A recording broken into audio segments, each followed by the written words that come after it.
This episode is brought to you by Skillshare. The first 1,000 people to sign up using the link in the description will get their first 2 months free. Despite being one of the most exciting and rich periods in history, the Middle Ages were a tough time to live in. Among other horrible things, that time period experienced a plague that wiped out 75 million folks across Europe, Africa, and the Middle East, high infant mortality, famine, and battles. Add to that a social infrastructure that was frankly shocking, and zero social welfare. But just how dangerous was it to live in the Middle Ages, and what would your chances be of actually surviving the period? That's what we'll find out today, in this episode of the Infographics Show, Most Common Ways People Died in the Middle Ages. The Middle Ages, or medieval period, lasted from the 5th to the 15th century. It began with the fall of the Roman Empire and led into the Renaissance and Age of Discovery.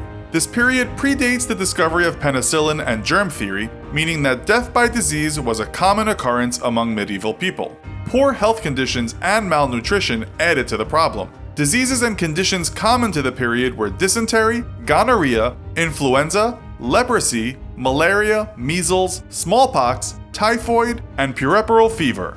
In the Prussian town of Elbing in August 1349, the Black Death was first recorded, and this terrible illness has long been associated with death in the Middle Ages. Studies have shown that people around this period had a life expectancy somewhere in the 30 to 40s. That piece of data is, according to some sources, misleading, as the life expectancy rate was dragged down significantly by the high infant mortality rate caused by death at childbirth and disease in infancy. Many people did in fact live to 60 or 70 years of age or older during the Middle Ages. Enrico Dandolo became the Doge of Venice at the age of 85 and died old and blind at 98 in the year 1205.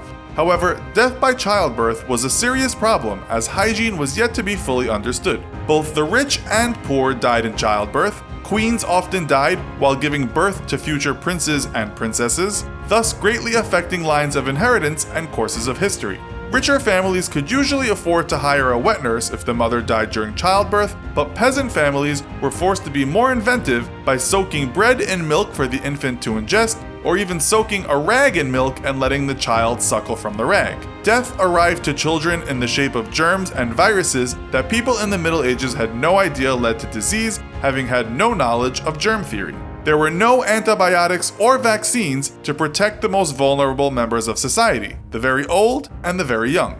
The death rate for children was horrendously high, and to survive birth and infancy put one in good stead for the pursuant obstacles this tough period in history brought. Poor medical care, weak immune systems, infectious diseases, and hunger killed countless of people during the Middle Ages, but perhaps no event was as undeniably devastating as the Black Death. 1/3 of the population of Europe between 1347 and 1352 were wiped out by bubonic and pneumonic plagues that ravaged the region. This outbreak was probably the most deadly force, the most tragic pandemic event to have swept through a populated region, killing at least 75 million people throughout Europe, Northern Africa, and the Middle East. If we factor in that the population of Europe was thought to be around 70 million in 1350, then yes, the plague was responsible for a huge number of deaths. And if we were living at that time in Europe, many of us would have become part of the estimated 50% of Europe's population who fell victim to it. And then there were those who died on the battlefield. Hacked and cut with weapons, and with no means to properly clean infected wounds, soldiers often led short, brutal lives. However, casualties in medieval battles were often surprisingly light.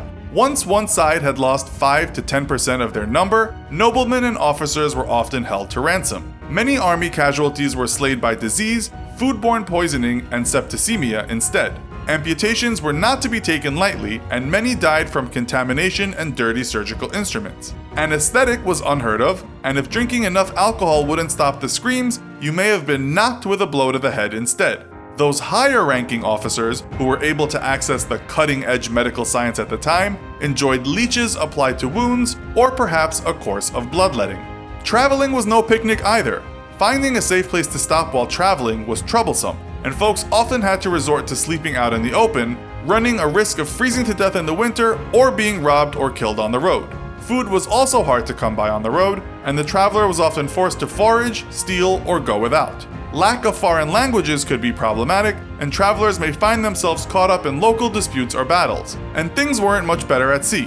While it was faster to travel by sea, Boarding a vessel put the traveler at risk of sudden storms or shoddy navigation. The ships themselves weren't particularly safe until later in the Middle Ages, but on land or at sea, life certainly wasn't a breeze during this fascinating period of history. And while you won't die from such things today, you should still know how to stay healthy via nutrition. To learn more about that, we suggest taking a Skillshare class called Nutrition Education Made Simple.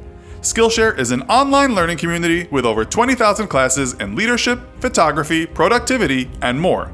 Premium membership will give you unlimited access to topics that will improve your skills and your life. Join the millions of other people who are already using Skillshare by going to skillshare.com/infographics15 or clicking the link in the description.